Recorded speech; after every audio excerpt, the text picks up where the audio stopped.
Well, Israel is planning to restart a contentious land regulation process in the occupied West Bank. Now, this would allow Israel to gain control over large areas for future development. Once Israel resumes the land registration process for a certain area, anyone claiming a piece of land must prove their ownership by submitting documents. The Israeli government's decision, approved in a cabinet meeting earlier this week, has paved the way for the resumption of settlement of land titles processes, which had been frozen since the Arab-Israeli War in 1967. The government decided today to open a land registry in the West Bank. They allocated 240 million shekels to the registration of large amount of lands in Area C in a process that will end up by total control of the Israeli government over the land, while Palestinians will be sent to prove ownership in a way that they will never be able to do.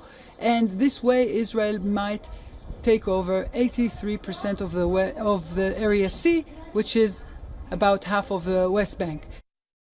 Now, one particular portion in the occupied West Bank region that has been a point of contention is Area C.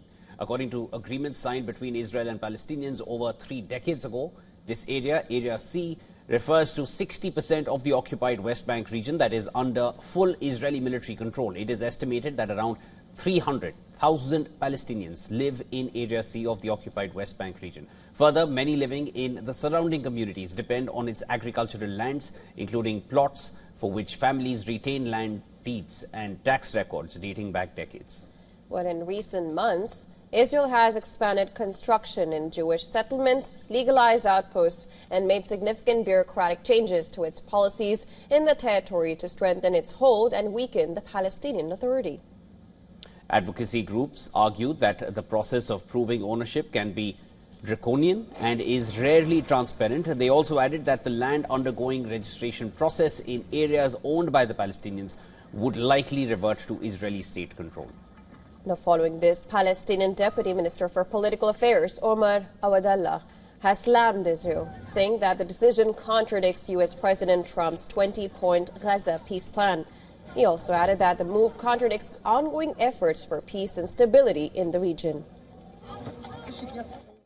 Adding to this, they are contradicting with the ongoing efforts for peace, stability, and any kind of security in the region, especially what the American administration are trying to do in the region. And this is contradict the 20 points plan of Mr. Trump when he was clear about no annexation, no settlements, and no occupation and continuation of the occupation in the Palestinian territory.